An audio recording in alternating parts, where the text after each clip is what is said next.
Tadi Ustadz mengatakan uang sogok itu haram, tapi boleh diambil lalu diberikan ke tempat-tempat maslahah. Pertanyaan, apakah semua uang yang haram boleh diberikan ke tempat maslahah?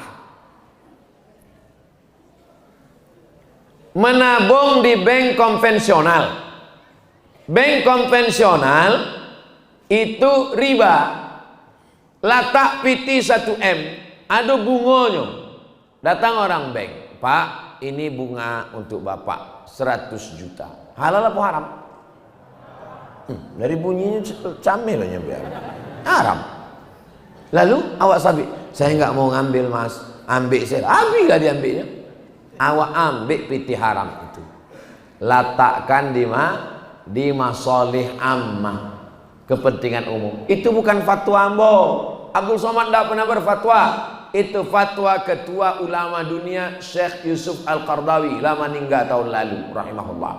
Dalam kitab namanya Fatawa Mu'asirah. Tapi bukan berarti sado duit haram boleh awak ambil. La'ana. Nah Rasulullah SAW, Rasul melarang 3. Nan pertama, thamanil kalbi, menjual anjing. Mahril bagi, hasil prostitusi, haram, kotor. Wa ulwanil kahin, duit dukun. Itu bukan berarti boleh berdukun. Pekerjaan Pak, dukun. Tapi duitnya haram. Saya serahkan untuk kepentingan umum. Kata Ustaz Somad boleh. Tidak begitu. Contoh-contoh duit yang haram, maka tidak dipakai, tak dimakan, tapi diserahkan untuk kepentingan umum. Nah, itu dipahami dengan baik. Iko pertanyaan apa curhat kok panjang mana? Saya doakan Ustaz dalam keadaan sehat walafiat, amin.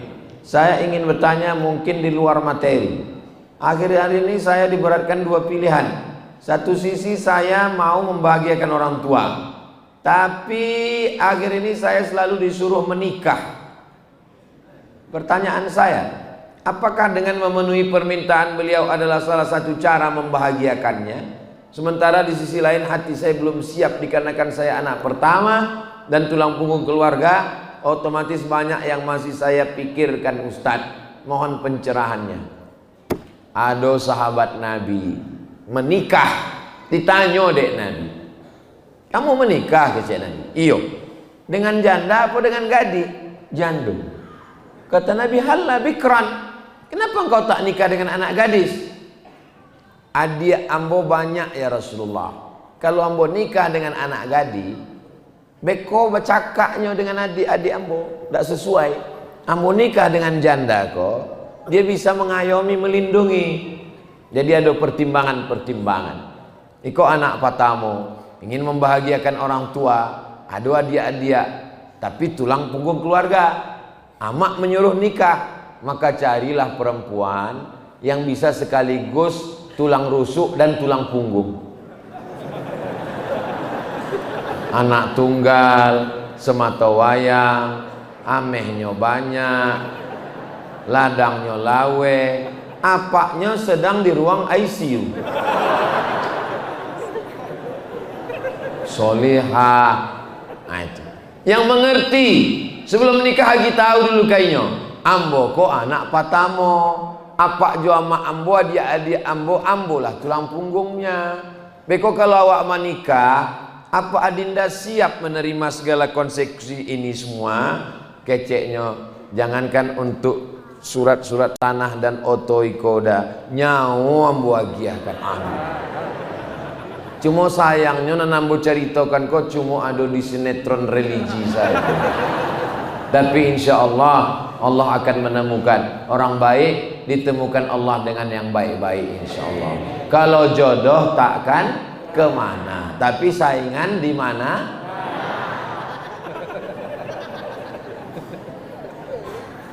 Langkah rasaki pertemuan maut bukan karajo awak, itu karajo Allah, tapi ikhtiarnya karajo awak. Ikan nanado di dalam lawi, nanado di sungai, nanado di kolam, itu adalah urusan Allah. Tapi mengambil buluh bambunya, memasang matokail pancingnya, mencari caciang dan kataknya, itu urusan awak. Letakkan. Jangan sampai awak sibuk mengurus urusan Allah sampai indah urus urusan awak. Wah, enggak ada memancing ikan, urusan Allah. Memang urusan Allah, tapi ada ikhtiar dari awak. Itulah namanya ahlus sunnah wal jamaah. Ustadz Ilham, dekati Ustadz Ilham. Ustadz Ilham kan banyak jamaahnya. Ustadz Ustadz Ilham, tolong carikan ambonan kriterianan disabi Ustadz Somad Patang itu ada apa indah. Kecek Ustadz Ilham kalau ada bantu itu untuk apa bagi kang? Kalau kang bos surang sih.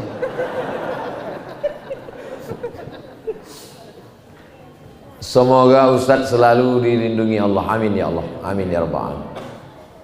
Saat ini begitu banyak kasus pelecehan seksual, pemerkosaan, pencabulan. Hukum mesti memberikan efek jerah. Pengedar narkoba dipenjara, menghabiskan duit negara, makannya disediakan negara, tempat tidurnya disediakan negara, menjual narkoba pula dia dari dalam penjara melalui handphone. Di luar penjara takut ditangkap, di dalam aman. Maka hukum yang paling tepat untuk pengedar narkoba adalah hukum mati. Ambo tausiah di Kanwil Kemenhukham. Pak Kanwil kok Kristen, Protestan. Menurut saya Pak Ustadz Somad, pengedar narkoba itu ditembak mati saja. Apa Pak kok? Apa alasan Pak Kanwil kecek ambo? Tidak seimbang jeritan dia waktu ditembak dengan jeritan orang yang tak bersalah di kampung-kampung pakai narkoba. Tembak itu cocoknya Pak. Saya gak setuju saya penjara-penjara. Tembak cocok. Dalam hati ambo, gua banget ini. Emang itu cocoknya. Siapa yang menetapkan hukum itu? Melalui undang-undang. Siapa yang duduk di undang-undang? DPR RI. Makanya pilih orang yang kalau dia duduk tanya dulu, Bapak nanti kalau duduk di situ apa yang sikap Bapak terhadap narkoba? Apa yang akan Bapak lakukan terhadap? Begitu juga tentang pelecehan seksual, pemerkosaan, pencabulan. Kalau dia sudah menikah, tidak ada jalan lain. Hukumannya adalah hukuman mati. Kalau belum menikah, dicambuk 100 kali. Tapi kalau baru 75 lah mati, jangan ditaruh ikan. Cambuk 75, matinya. Berhentilah, stop. Jangan 100 ini. Enggak. Mengeluh sipir-sipir Pak Polisi di penjara menghadapi sulit. Makanya terapkan hukum ini. Bisa tak diterapkan hukum ini? Bisa. Melalui apa? Kesepakatan. Sepakat semua bahwa pemerkosa hukum mati. Bisa. Konstitusi itu. Siapa bilang inkonstitusional? Tapi suara umat Islam. Pemilu 1955, Masumi, suara tertinggi zaman itu tidak melebihi 40%. Suara umat Islam paling tinggi 30, 35, paling tinggi tahun 55, hampir 40. Yang lain dikuasai oleh suara liberal, komunis, ateis. Ini perjuangan dakwah.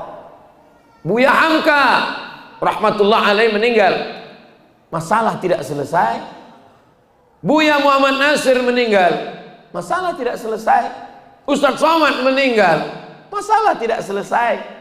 Kita dikirim Allah ke bumi bukan untuk menyelesaikan masalah, tapi kita berbuat.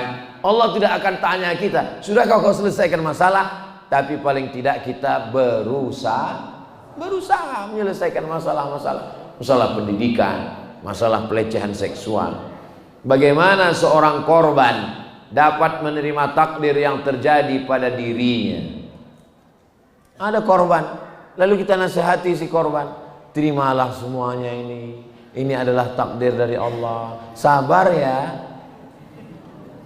Coba balik seandainya kita yang jadi korban.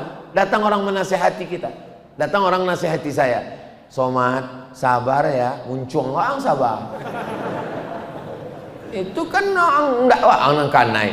Cara menguatkan dia, cara menguatkan korban ini adalah tunjukkan depan matanya. Iko orangnya nan memperkosa orang kan? Ayo, awak tembaknya sampai mati. Pam. Sesudah itu baru sabar kan? Ayo udah sabar lah. Begitu caranya. Jangan injak bambu. Jangan seperti membelah bambu. Satu diinjak, satu diangkat. Dia disuruh sabar. Dia stres, dia depresi. Menyuruh dia sabar seimbang. Yang melecehkan kau, yang memperkosa kau, itu dia mati udah ditembak. Baru kita tanya dia. Setelah kau menengok dia mati, sabar udah? Sabar aku Ustaz lah, sabar alhamdulillah. Begitu.